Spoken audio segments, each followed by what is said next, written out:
Hare Krishna.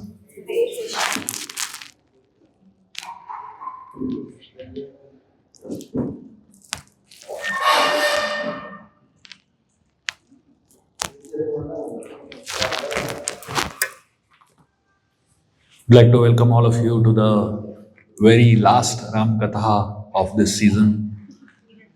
We are reaching the fag end of our Ramayan Yatra part 3, and I know it is a mixed feeling for all of you. So many of the kids were crying yesterday while going. I mean, this is probably the first time I'm seeing that parents want to go, but kids don't want to go. Literally, some parents left today morning and the kids were like saying, no, we don't want to go. That itself is the success of the yatra, isn't it? When the children are loving to be here so much. I mean, typically, most parents struggle to bring their kids over here, youngsters, for any spiritual thing. And here, the youngsters are more eager than the parents. So that's the beauty of spiritual yatras. So today we are going to be discussing the last part of the Aranya Kand of the Ramayan, and specifically we are discussing from the point where Sita was kidnapped by Ravana, and so we left off the point where Lakshman went from Sita's house and to search for Ram, and then we went along with Ravana, where Jatayu was fighting with Ravana, etc. But we lost the trail of Lakshman.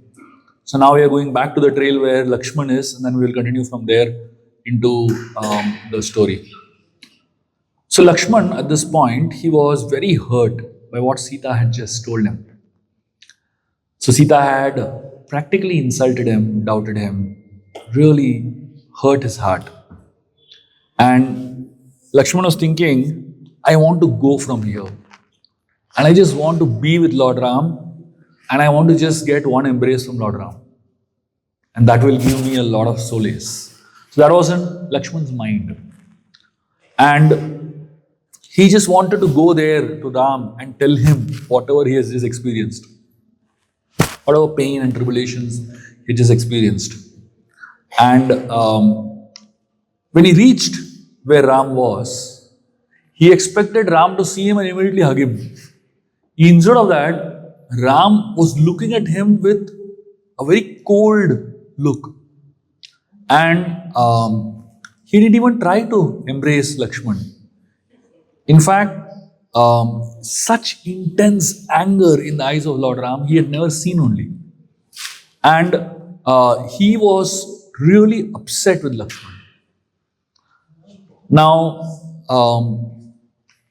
just yesterday, we saw about how Ram was so pleased with Lakshman that he, spoke so many words of appreciation and glorification. And today, the very next day, we are seeing Ram is acting so cold and so angry at Lakshman. And he asked him, why are you here? I told you to be there to take care of Sita. And he was completely angry, upset, and unhappy about the presence of Lakshman there. This is a family. A family means you never know what is the mood of the person that moment. It's like London weather.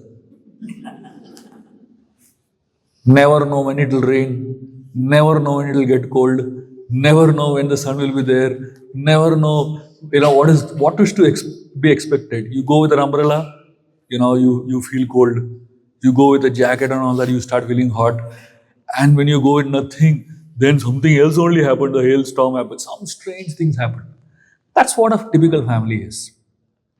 Typical family is when you cannot predict anyone's mood.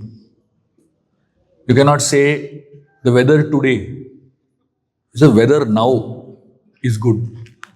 5 minutes later, how the weather will change, you don't know. Somebody might get upset, somebody might get sad, somebody might get angry. That's how a family is supposed to be. Drama. Full of drama, isn't it?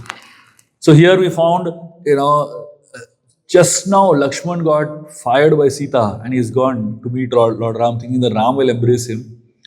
Ram also fires him. Ram also shouts at him. And Ram tells him, I told you one thing to do, you can't even do that. Why didn't you just stay there and take care of Sita? Why did you make this choice of leaving Sita? Now,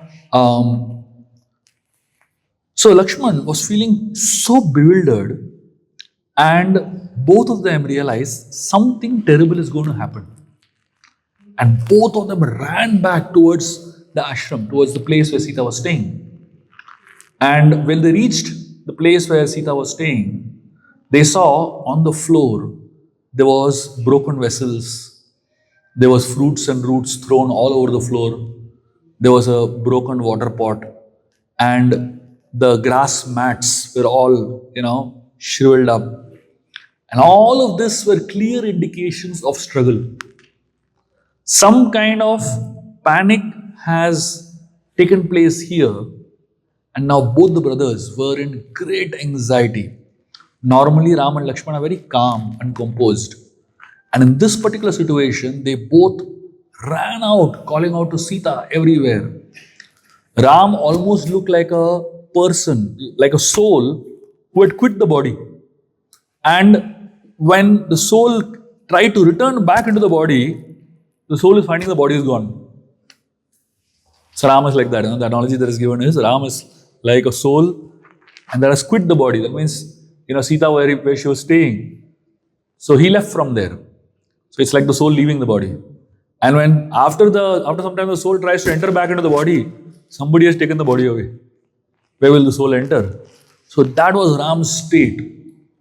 And in a frenzy, he began to run around aimlessly searching for Sita. He began to look at trees. And all the trees in that vicinity, they were crying tears. The sap was falling from the trees. So it is indicating that actually the trees were crying because they all were witness to Sita being kidnapped. And he looked around and he began to see that animals became like statues standing in one place. And they were also crying tears. All the animals in the vicinity. And Ram fell on the ground and began to cry piteously that Sita has gone, Sita has gone.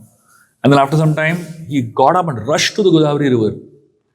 And he began to call out to Sita's name again and again. And as the river was flowing, the river of Ram's tears also were flowing at the same speed. And he began to chase the river. And he scanned the length and breadth of the river. But there was no sign of Sita.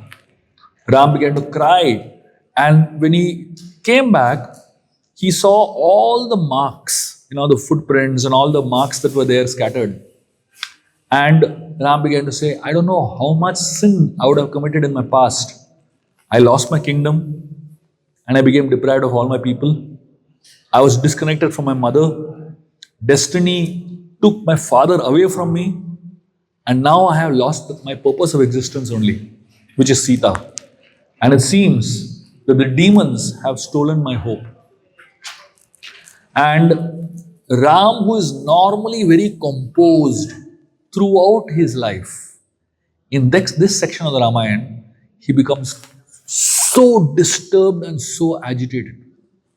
The Acharyas explain, this is a situation of God when he loses a living entity. When all of us, we are all in the spiritual world with God, right? With Ram. And at one point of time, we decided to leave the spiritual world and come to the material world. The desperation that Ram is exhibiting towards Sita, that is exactly the same feeling that God feels when we leave the spiritual world and come to the material world. So he is desperate. He is so disturbed. So it's not that only once that disturbance. Every time a living entity leaves the spiritual world and comes to the material world, Ram goes through a similar kind of desperation. And Lakshman was very calm. Practically the roles had changed.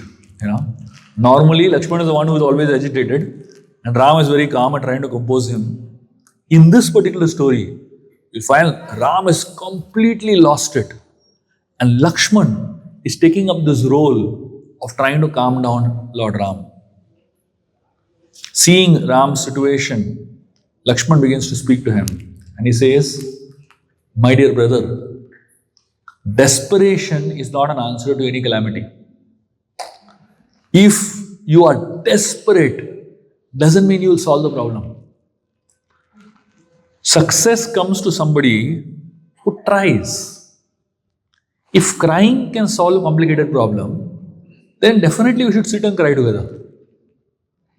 But crying doesn't solve any problem, isn't it?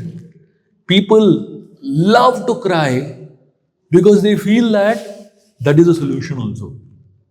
It may be a vent, but it is never a solution to a problem. So Lakshman is telling, in fact, if crying can accomplish anything, it will only be messed up thoughts. What happens when you cry too much? Your mind gets messed up, isn't it?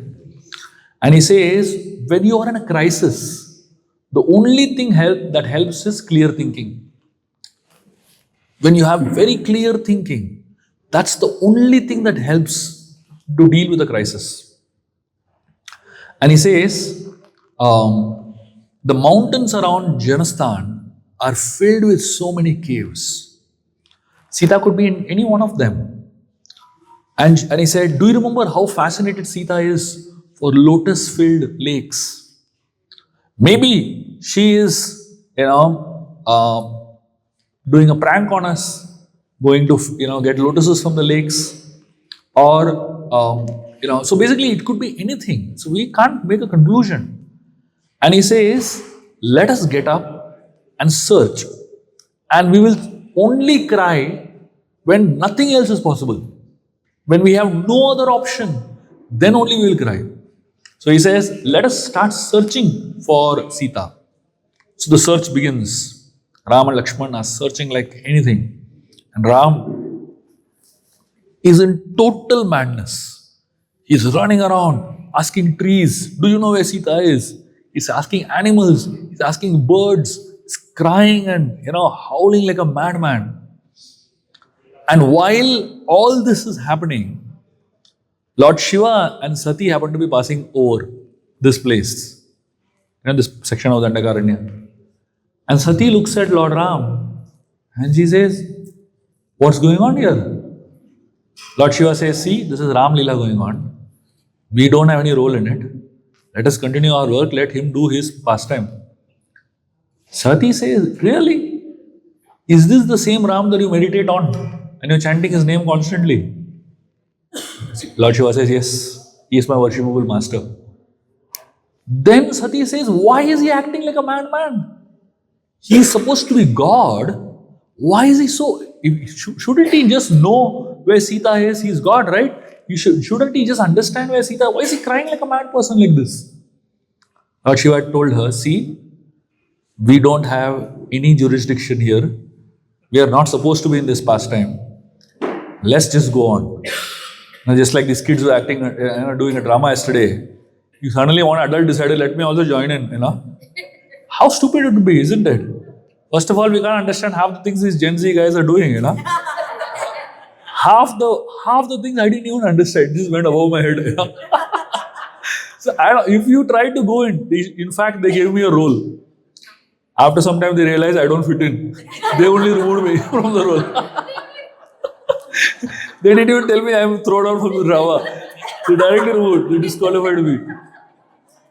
So technically, if you are not supposed to be part of it, better to stay away, isn't it? So here, Sati is saying, no, I think I want to go and, test him. Is he really God? Lord Shiva tried telling her a couple of times and then he said, forget it. Sometimes people should learn by their experience. Leave them to learn the hard way. So Lord Shiva just went. He left her. You do figure out whatever you want. I am not being a part of this, and he left. Sati, she disguises herself as Sita. Exact same form. Now, Sati is Parvati. She is Maya personified. Imagine if Maya Devi decides to take somebody's form. How perfect it will be. I mean, you cannot get a more perfect person to take such a disguise than Maya herself. Sati disguises herself as Sita and comes there. And she stands right in the middle of Ram's, searching. Obviously, Ram is searching for Sita only, right? And Sita is standing there.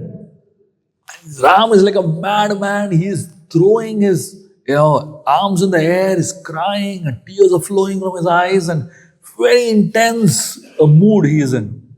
And suddenly he sees, Sita standing in there.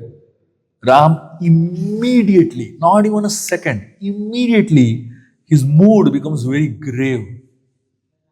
He stands straight, folds his hand, and tells her, "Oh, Mother Sati, what are you doing here?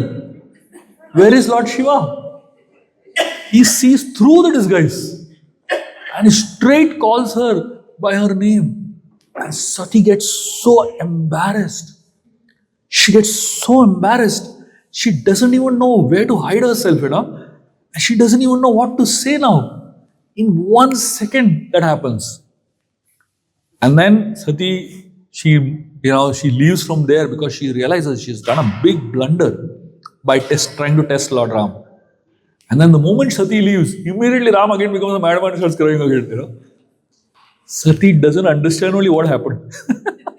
She realizes that she really went into a wrong jurisdiction. It was not at all her pastime, not at all her, story. And she tried to become a hero in somebody else's story. We are also like that sometimes, somebody's story is going on and we try to poke our nose over there and solve their problem. Their problem is their problem. Let them handle it. If you have no role over there, don't interfere in other people's problems. Don't try to become a hero in somebody else's story. In everybody's story, they are only the hero, isn't it? It's better that they only be the hero in their story. The problem with us is that we love to be heroes in other people's stories. And we are not even invited. We are not even invited to be heroes. We try to be heroes in somebody else's story and we mess up their story also. And obviously you mess up your story also, isn't it? And that's what happened over here. Of course, the Acharyas give a commentary that when Sati went back to Lord Shiva was meditating. Closed his eyes, doing intense tapasya. From that point onwards, Lord Shiva does not look at Sati at all. Because she had taken the form of Mother Sita. So he says, I can't see you as a wife anymore. And then after this, Daksha Yajna happens. And then Sati, immolates her body. And then she gets the next form as Parvati. And then, Lord Shiva accepts her again. So that's the continuity of that story. Anyway, we come back to the Ramayan again. So, Lord Ram, he is desperately looking for Sita. And as he is desperately looking for Sita, he comes across some deers. There are some deer who are on the path. And the deer, they are not able to speak. But they, with their body language, they're trying to convey something to Ram. They look southwards and they jump in the air. They look southwards and they jump in the air. They're trying to tell Lord Ram that Sita has been taken south and by the airways, basically. See, you may not have the ability to help, but you should at least have the intention to help. So the deer, they didn't have the ability to help Ram, but they at least had the intention to help. Some people don't have the intention to help, but they have the ability to help. So what is more important is that at least you should have the intention to help. Even if you don't have the ability to help, it's fine. Even if you have the intention to help, even that is a great help. So Lord Ram, he saw the deer and he saw them moving in that direction. So he kind of understood that is the direction where we should go. So Lakshman and Ram started moving towards the southern direction. And Lakshman realized that he needs to constantly be with Ram and help him. As they were moving towards the south, they saw a squirrel family and all the squirrels were crying. And bending down gently, Ram took the squirrels into his arms. And they also started indicating in the same way. They are, bobbing their head towards the sky and indicating to Ram that, Sita has been taken towards the south. And Lord Ram, he was so grateful to the squirrel that they were trying to help him. He blessed them that Because they tried to help him, he blessed them that from whatever heights they fall, they will never get hurt. That's why we see squirrels, they jump from top of a tree also. And they don't get hurt only, they just walk back, So that's the blessing of Lord Ram. And then they came across a crane. And the crane was actually purified because one drop of Sita's tears fell on the crane. And because this one drop of Sita's tears fell on the crane, that bird began to meditate like a yogi. From that time, cranes have become very big meditators. You've seen how cranes stand on one leg, eyes closed, and Chanakya says, Baka Dhyanam. Baka Dhyanam means one should meditate like a crane. So that ability of the crane to meditate came because Sita's one teardrop fell on the crane, basically. From that time, they became yogis. And Lord Ram blessed that bird also. And so many birds and so many animals, they saw the abduction of Sita, but they could only sympathize with Ram. But they couldn't do anything more than that. Now it started becoming, slowly the evening started setting in, and they reached the center of a beautiful valley between so many mountains. And in that valley, they found something horrifying. They saw a huge pair of footprints, giant footprints. And along with the giant footprints, they saw small footprints, which were definitely footprints of Mother Sita. And from the footprints of Sita and from these giant footprints, they realized that Sita was trying to run from this person. But the size of that giant footprints clearly gave them an indication how big the problem they were facing was. And close by, they found a broken golden chariot. In another corner, they found some bows and quivers of arrows. They found blood splattered all over. They saw a huge golden armor lying there. And they saw at least 16 mules, donkeys, who were mutilated bodies, and they were scattered all over. They saw a headless body. They saw a driver, the driver of the chariot. His body was headless, lying somewhere. So slowly, Ram and Lakshman understood that some big mess has happened over here. And this place where they were was Taket, which we had gone. So from Panchavati, where we went yesterday, from there all the way to Taket, Ram Lakshman had gone walking and trying to explore this whole area. It took us almost an hour to reach there, right? So that's the kind of distance. For miles together, they walked on, desperately trying to look for Sita. And finally, at some point, Ram began to panic. He began to ask the mountains, he began to ask the rivers, where is Sita? Where is Sita? And all he got was absolute silence. And when Lord Ram got nothing but only silence as an answer, he got so upset that he took out his bow and arrow. He decided to destroy the whole universe. He said these mountains and these rivers and these lakes, all of them don't deserve to exist because none of them are replying to me, and I'm going to destroy the whole universe. And Lord Ram actually got into a Rudra mode and he wanted to destroy the entire universe. At that time, Lakshman begins to counsel Lord Ram. Each of us, we have to play different roles in our life. At some point in our life, we are allowed to be sad, despondent, frustrated, irritated, and completely hopeless. And then somebody has to counsel us and help us, give us hope, inspire us, and we become again hopeful. And at some point in our life, we will get to a point where somebody else is hopeless. And at that point, we need to become their strength. So Lakshman here, all his life, he always took counseling from Ram. And now he realized Ram needs counseling. I need to be for him. I need to be there to advise him. So Lakshman, he begins to talk to Lord Ram. And he tells Lord Ram, there are 4 reasons why you should not do this. why you should not burn the whole of the whole world.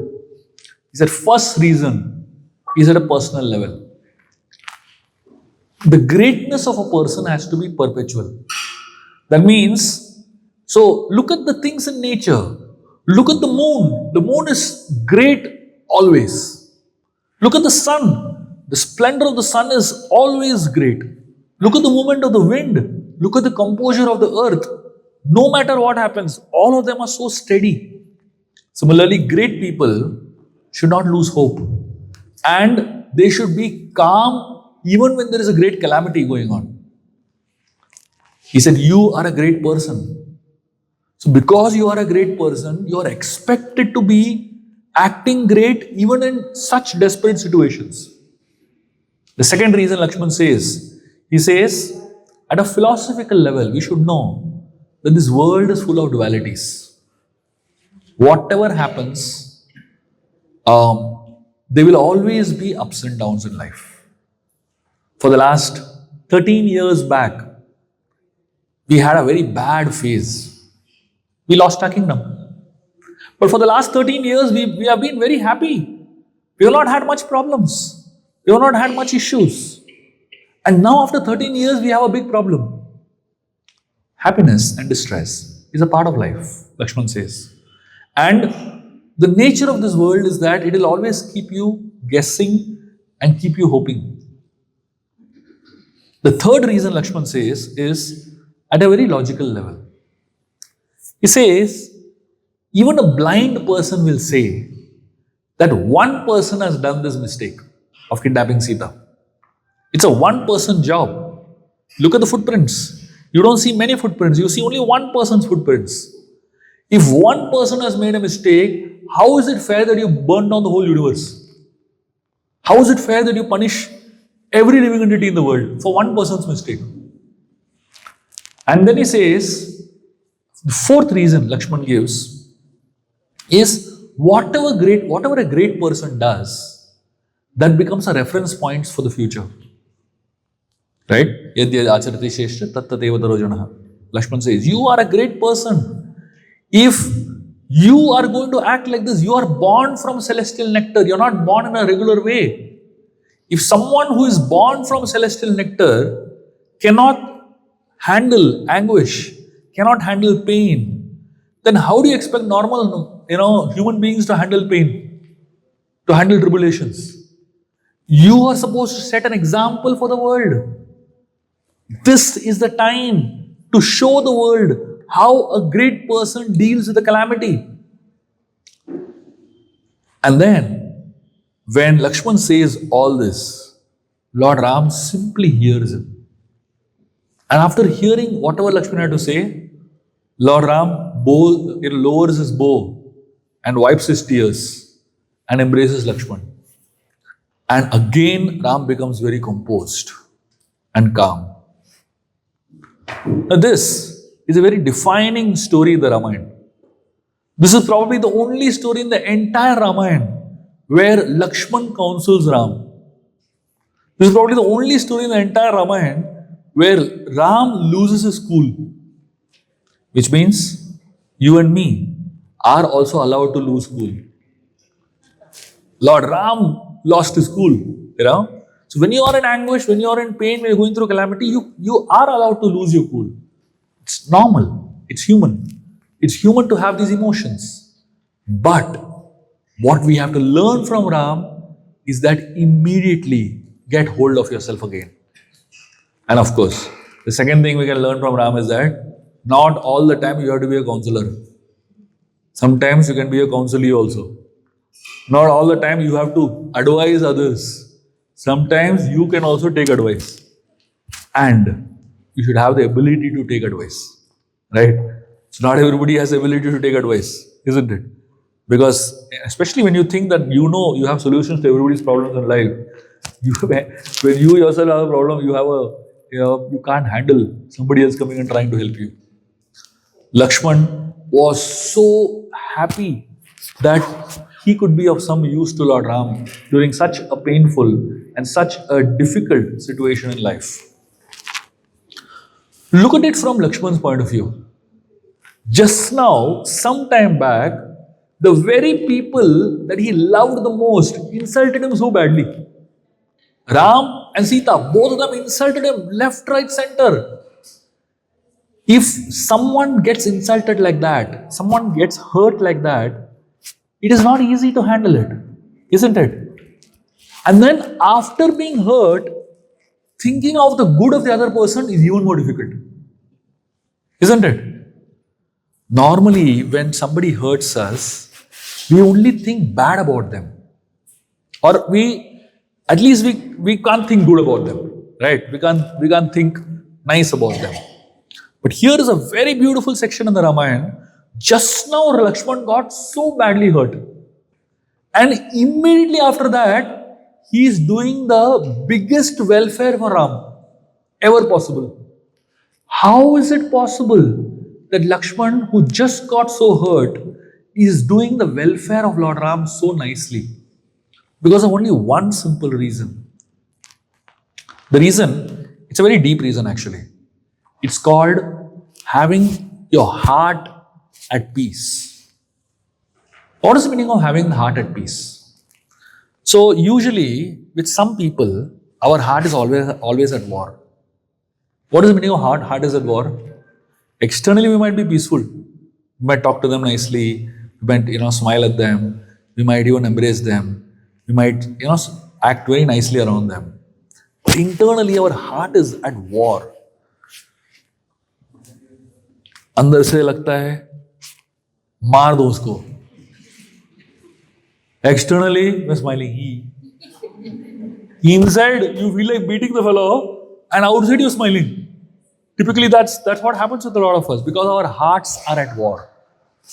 But being Krishna conscious essentially means our hearts should always be at peace. That means even if externally somebody has hurt us, insulted us, treated us badly, internally we should never wish bad for them. Internally we should never ever wish ill for them. Internally our heart should be at peace always. That is Krishna consciousness. External Krishna consciousness is easy, right? Externally being Krishna conscious is very easy.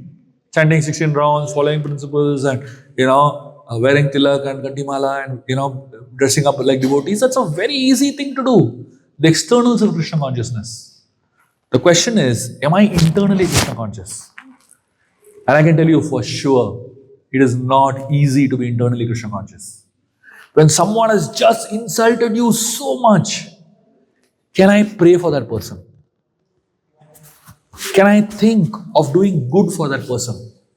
When someone has really acted mean with you, can I still think that this person is a wonderful devotee of the Lord?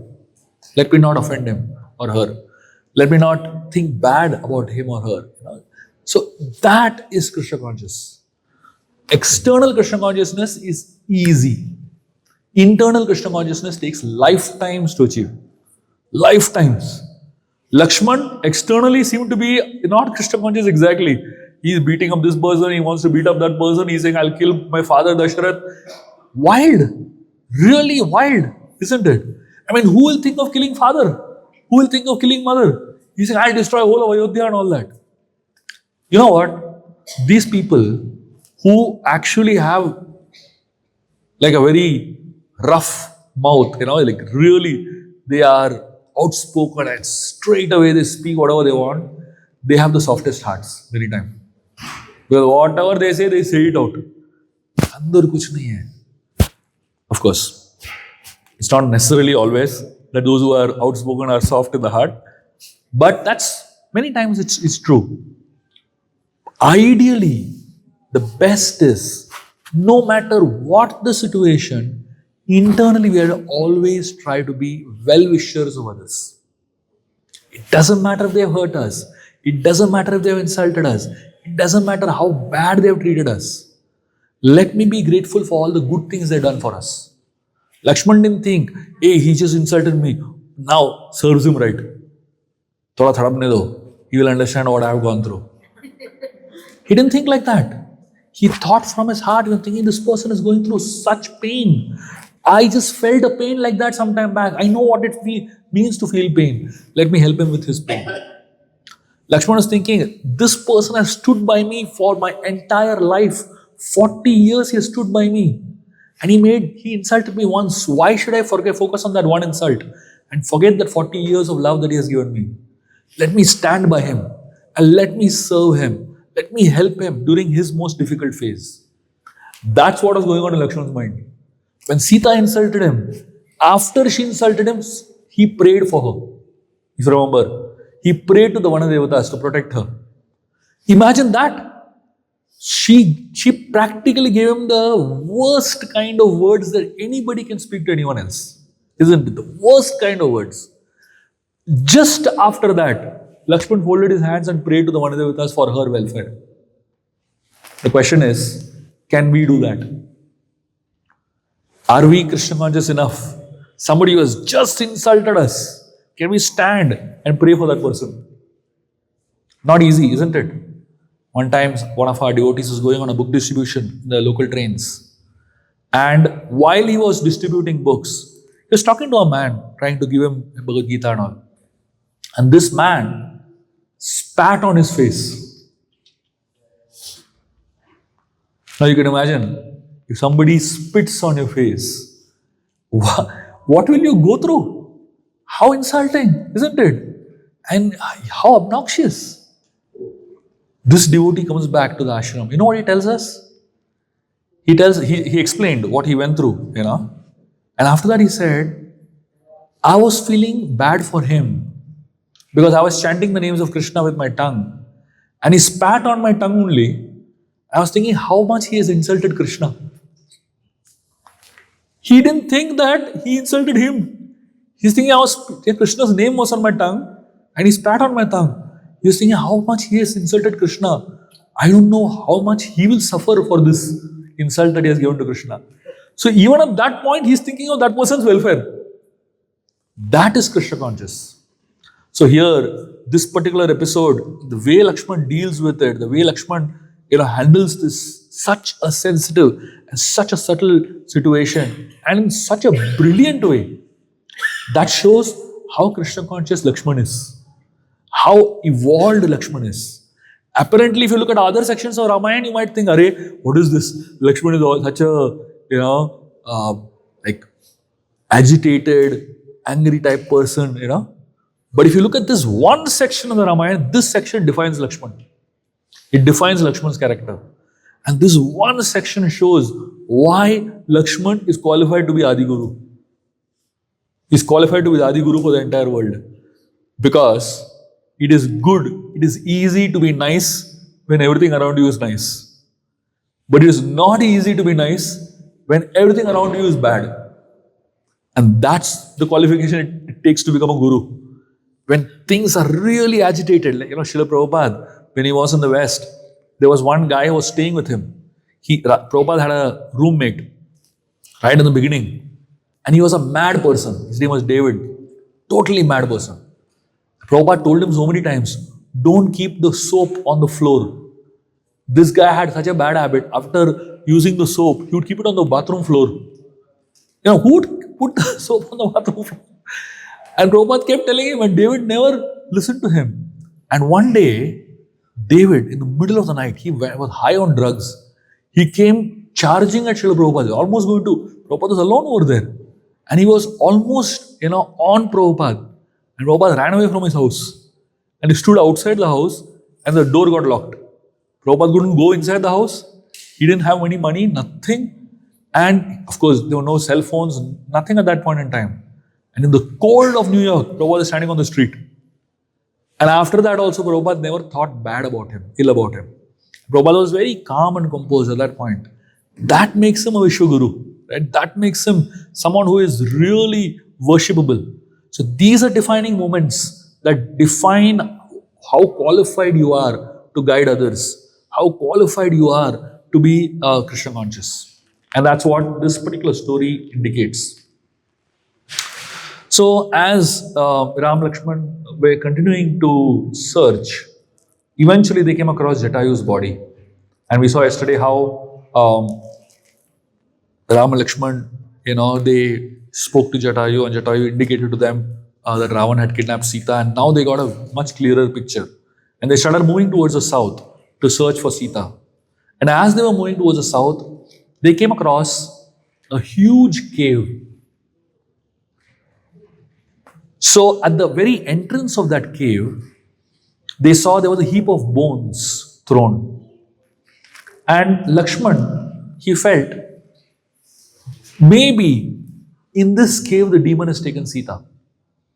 So he stepped into the cave, and the moment he stepped into the cave, he has stepped on a lump of flesh. And suddenly, from inside the cave, two pairs of angry red eyes were looking at Lakshman. And as Lakshman saw those angry eyes, he immediately understood probably it could have been a big animal or it could be some demon. And Lakshman tried to come out of the cave to just move away from that path. And the moment he stepped out of the cave, that person who was chasing him also ran out of the cave. And the moment that person came out of the cave, Ram and Lakshman saw who the person was. When they saw that person, both of them began to smile. Because this person who was there was huge, but it was a demoness who was thick-skinned. She had a pot belly and a pair of fangs were protruding out from her upper lips.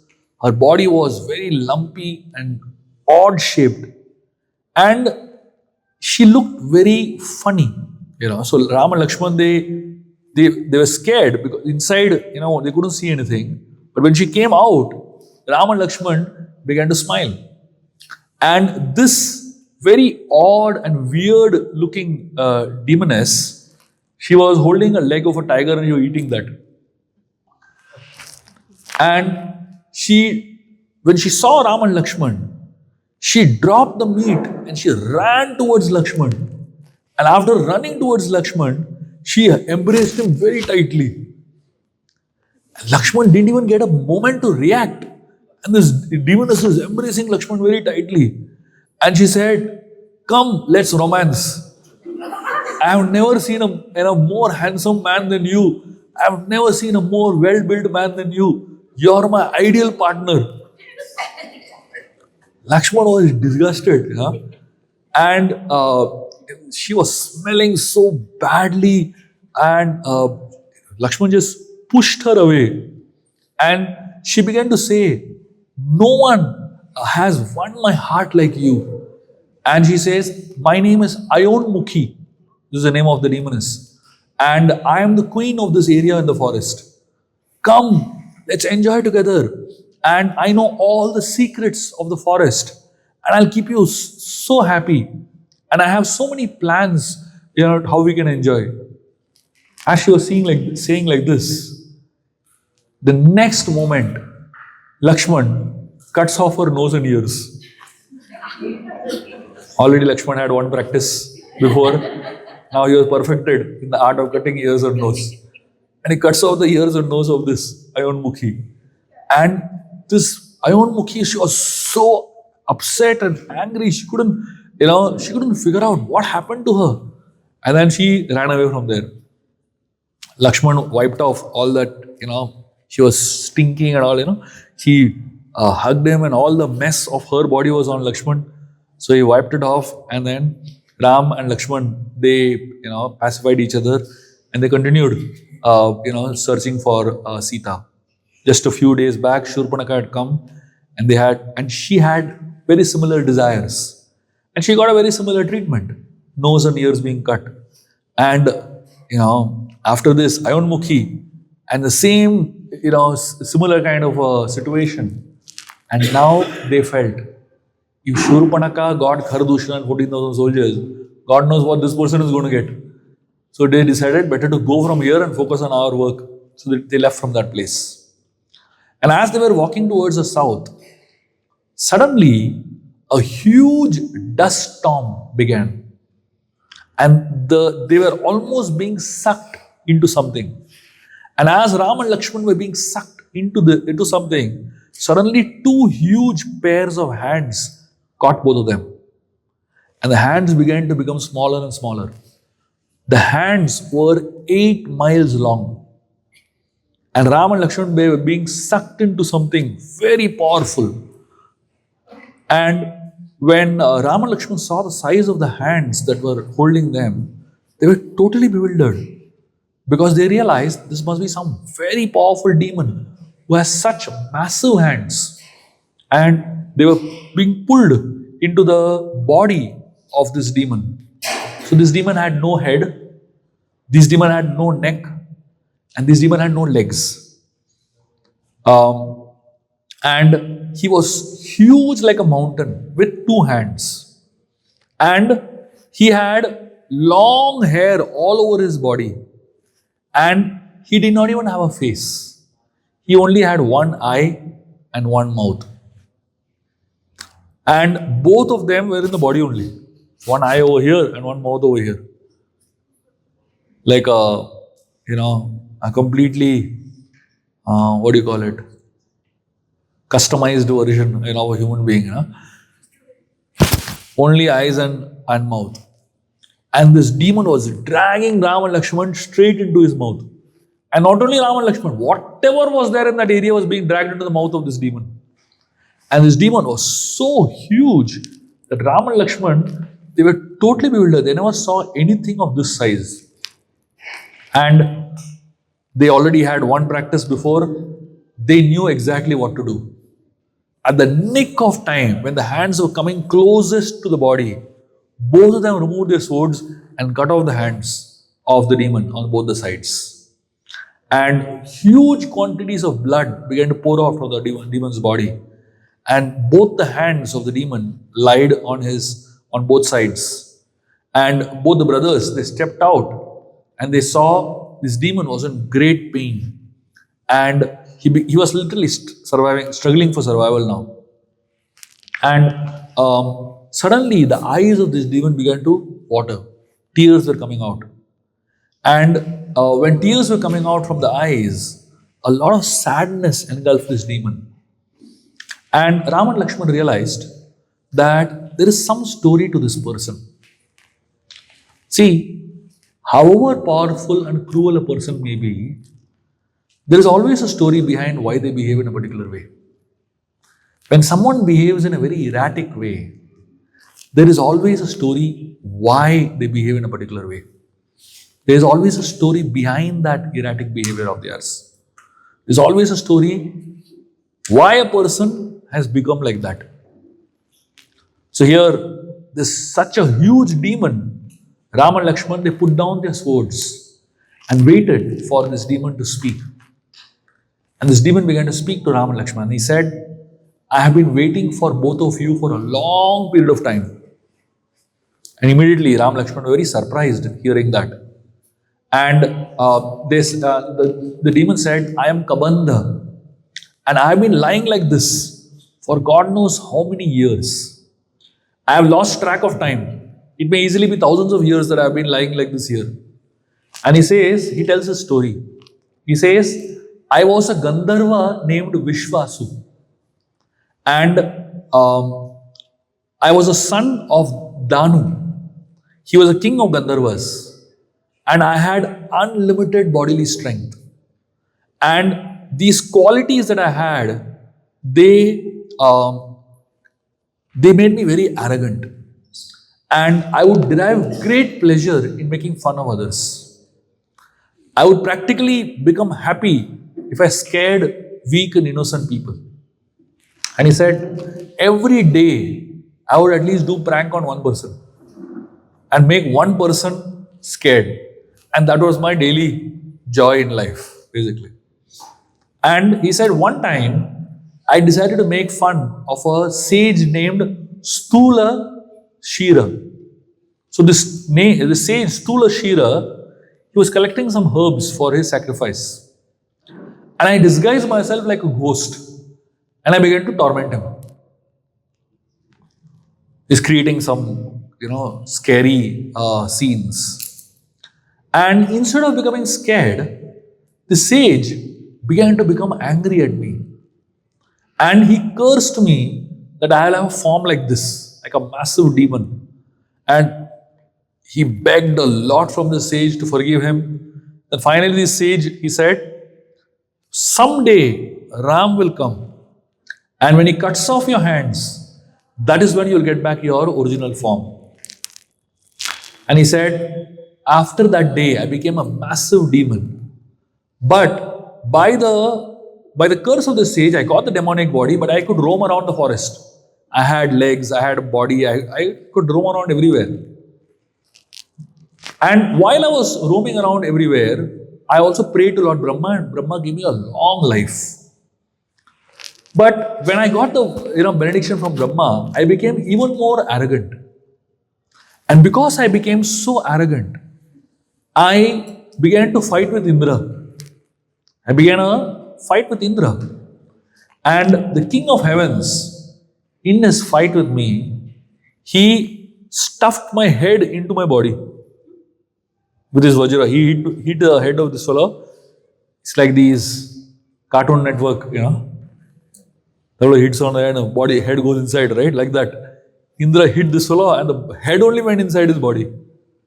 And he again hit more harder and my legs also went into my body.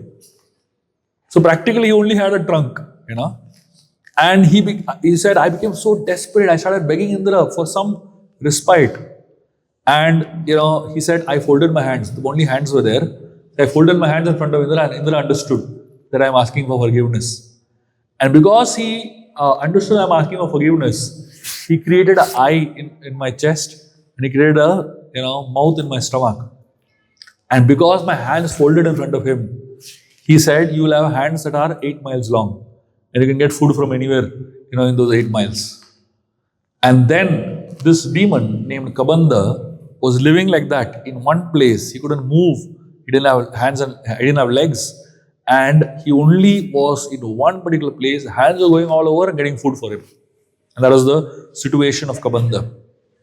And then Ram and Lakshman, they dug a huge pit into which they pushed Kabandha's body with great effort. And then they filled up the pit with firewood and they burnt the body of Kabandha. And as soon as the body of Kabandha was burnt, the soul of Kabandha left from that body and he took on his original Gandharva form. Kabandha attained his Gandharva form named Vishvasu. And Kabandha, with folded hands, he began to speak to Lord Ram. He said, my dear Lord, I know that you are going through a very difficult phase. And he said, the only thing I can tell you, if you want to get your Sita back again, the only person who can help you get Sita back again is someone who's in the same situation like you. And he said, the only person whom I can think of who is in the same situation like you and who can help you, gain back Sita, who will understand your pain, is Sugriva. And he takes the name of Sugriva and he says, Sugriva has traveled around the world in extraordinary circumstances and he knows every nook and corner of this world. And Sugriva is the only person who can help you get Sita back, and he lives in the Rishimukha mountains. He said he has 4 trusted people whom he lives with. He also has been banished from his kingdom and he also has lost his wife. It seems that both of you are in the exact same situations. You also lost your kingdom, you also lost your wife. And both of you all are in the exact same situation. And therefore, it seems destiny has brought you all together. And you help him out of his misery and he will surely help you out of your misery. Rishimukha mountain is a very difficult place. It's a very difficult trek. You cannot reach Rishimukha mountains without the help of these Vanaras. And he says, as you walk westwards, you will find a very beautiful lake called Pampa Sarovar.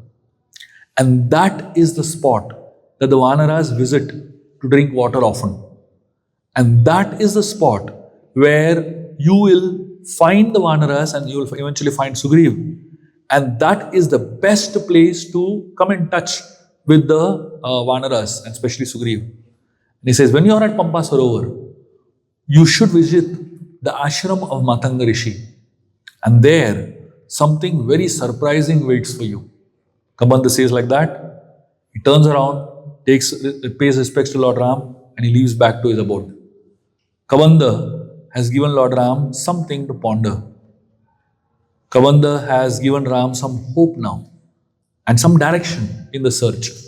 And Lord Ram and Lakshman, with this hope, they move towards the Rishimukha mountains, where they are going to meet the Vanaras, headed by Sugriva. And more importantly, at Pampa Sarovar, the historical meeting of Lord Ram and Shabari will happen. And that is where our next Yatra begins. Thank you very much. Hare Krishna.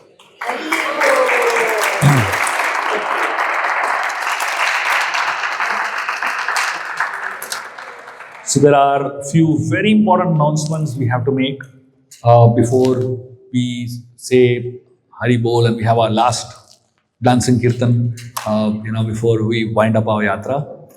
I really want to thank each and every one of you for coming here and for being a part of this beautiful and memorable yatra at Nasik Dham. There are a few things that I want to share with you all, which is very important for me to share with you all, and I feel it will be very important for all of you to know. First thing is that we are going to Shamarsi, we have papers? Feedback form ke liye papers hai? Yeah. So something very important is, before all of you leave from here, I want all of you to fill a feedback form. See, we are going to also send the feedback form online, but in online feedback form, there is no scope of being anonymous. So I want all of you all to give an anonymous feedback. No writing names, don't write your name, don't write who it is. Just give us a honest feedback about the yatra. What you all feel about the yatra, what you all feel can be scope of improvement, what you all feel went wrong, what you all feel went right. You can express yourself as much as you want. And I'm going to personally read each of the feedbacks seriously, and we'll try to see how we can improve on our future yatras based on whatever your feedbacks are. Any suggestions, anything from your side you feel that we can really do to make the yatras better, more convenient and better for all of you, please feel free to give those feedbacks. So all of you are going to get some papers. Just write whatever feedback you want and share it with us. I mean, if you want to write your names, that's fine. If you don't want to write, that's also fine. It's up to you. Okay. And we are not going to keep track of who's writing what feedback, but we just really want some honest feedbacks. That's the first thing. So make sure that each and every one of you all write a feedback before you leave from here. The second thing is, I want to share some very interesting things that I'm going to be doing in the next few months, which probably might interest you all. First is, I am doing a course on Undefeatable Krishna book, starting from January, 3rd of Jan onwards, every Saturday, for I think 7 p.m. to 8 p.m. we're having this course on Undefeatable Krishna. It's a 4-session course. So practically the whole of Jan. It is based on my book, first book of the Mahabharata series called Undefeatable Krishna. The series name is called Icons of Mahabharata. So this is the first ever course I'm doing on this series. So on Ramayana, I've done hundreds and thousands of lectures, but on the Mahabharata, I'm starting an entire series of books on the Mahabharata, and this is the first course about that book. So I would highly recommend all of you all to join this course and be a part of this course. We will drop links of the course in the Yatra group also, so that you can register immediately and be a part of it. So those who are not able to attend live, you will always get recordings. So whichever country you all are from, if you're not able to attend live, and hear the recordings of it, and the recordings will remain with you all forever. That's the first announcement. The second announcement is that over the last more than 7-8 months, I've been doing a morning program online on Zoom. So the same Zoom link is there across the year, from Monday to Saturday, 5:30 a.m. to 7 a.m. I really recommend all of you all to attend that morning program. 90% of the time, I myself attend and I am chanting with the devotees. So we chant about 10 rounds of the Hare Krishna Mahamantra together, with Prabhupada's voice. And after that, we have a small, 15 minutes inspirational session. We call some of the most senior people from around the world, most senior ISKCON devotees from around the world who come and give these classes. We have Chaitanya Charan Prabhu, we have Raj Bihari Prabhu, we have, Amarendra Prabhu is coming on 14th of Jan. We have so many senior people, Amog Leela Prabhu, Nitai Sevani Mataji. Practically, you name them and they are there. Govind Prabhu, Radha Gopinath Prabhu. Practically, all the senior most devotees in the world who come, they come on this forum to give classes. So please join this forum and be a part of the morning program. I can assure you all that the quality of your own sadhana will improve a lot. So it's 5:30 a.m. to 7 a.m. Many of you all here, how many of you all here attend regularly the morning program? Please put up your hands. So many of you all here know about it and are already attending, but many of you don't know about it. So you're most welcome to attend. The Zoom link of that morning program will be also dropped in the group, and the same Zoom link will continue forever. So you just have to pin it, in your WhatsApp chat, and you can use the same Zoom link across the year. So please attend, and I can tell you, whatever you're chanting, the quality of your chanting and the quantity of your chanting, it will grow up 10 notches. Just simply attending the morning program on a regular basis. Over 2 or 3 months, you'll find a difference. The third thing that I would like to let you all know is that there is a Telegram group and a WhatsApp community, WhatsApp channel, which is connected to things that I do. So if many of you all have been asking me for online classes and for this and that, so there's a dedicated WhatsApp channel and a dedicated Telegram group that is there, and you will get all the news about everything that I do across the year. So I keep doing courses, I keep doing something or other, across the year. So you will get all of that. YouTube links you'll get a lot of lecture inspirations. So many things you'll get on that WhatsApp channel and Telegram group. So please subscribe to that. We will also drop a link of that in the WhatsApp group. Okay. And I want to announce 2 yatras at this point. One, next year will be Hampi. And the next year, the dates will tell right away, roughly 25th of December till about 30th of December, something like that. That's the range of dates we're looking at. 25th to 29th or 25th to 30th, something like that. So please block your calendars. And if you want, book your tickets also, I mean, don't book till we tell you exact dates. But you can go ahead and, plan your itinerary, your travel, everything according to that. So right away, we're declaring the Hampi Yatra. So you can call your friends and family. Hampi is a very beautiful place. It's an extremely beautiful place. It's a historical place also. And it's something very, very beautiful. So we're going to do the entire Kishkinda Kand of Ramayan in Hampi. The Kishkinda Kand happened in Hampi. So we're going to do it exactly in the same spots. And the second Yatra that I'm declaring right now, this is 99% going to happen. But, I just thought about it yesterday. So we're declaring a adventure yatra for teenagers to Mauritius. Wow! Why only teenagers, Prabhu? I can't handle too many people. And if I take teenagers, they don't want parents for sure. So we're declaring an adventure yatra for teenagers, for youngsters, young adults, I would say, to Mauritius. It's going to be a very tiny group. It'll be like maybe 20, 30 people at max, I'll take a few adults with me who can handle children to some extent. And of course, so we will decide on that. So any of you all adults also want to come, but ready to take responsibility for teenagers, you can just let us know, and then we will figure out how many can come. Approximately what time of the year? July. Yeah, it's 95% going to happen in July. Okay. So it's going to be a full-fledged adventure retreat, So it's going to be everything from, water snorkeling to trekking and, water sports and everything else that is adventurous. But at the same time, every day we'll have a katha also. So it's a combination of both the worlds, basically. So I've been doing a mentorship program for youngsters, for youth, for many years, last several years now.